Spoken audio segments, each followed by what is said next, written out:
Naaresto ng pulisya ang 6 na membro ng isang grupo na sangkot sa rentangay at iba pang modus ng pang-hold up sa Mabini Street, Maypaho, Caloocan City, bandang alas 11:30 ng umaga nitong Mayo 9 taong kasalukuyan.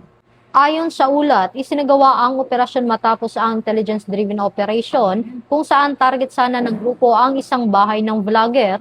Nang mapansin ng mga sospek ang presensya ng pulisya, bumunot ng baril ang isa sa kanila na nauwi sa engkwentro at ikinasugat ng sospek sa kanang paa.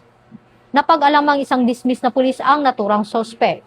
Ang 5 individual naman ay agad na naaresto sa lugar, kabilang ang isang babae na umano'y sangkot din sa birthday cake modus sa Quezon City. Nahuli naman sa Karatig Barangay ang itinuturong leader ng grupo na nagmomonitor ng operasyon. Narecover sa mga sospek ang 2 baril, mga ID at 2 sasakyan na hinihinalang ginagamit sa kanilang rentangay scheme matapos mapansing may mga nakatapal na papel sa kanilang plaka.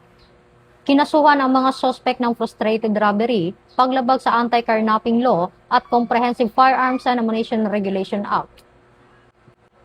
Ayon sa HPG, isang buwan nang minamanmanan ang grupo at kasalukuyan ding inaalam ang posibleng koneksyon nila sa iba pang insidente sa Region 4A at Region 3. Pinaalalahanan naman ng pulisya ang publiko na huwag basta magpapasakay, magpapasok ng estranghero at agad i-verify ang mga transaksyon o alok na rental o online deals upang maiwasang mabiktima ng kaparehong modus. Ito ang bagong PNP para sa bagong Pilipinas, serbisyong mabilis, tapat at nararamdaman.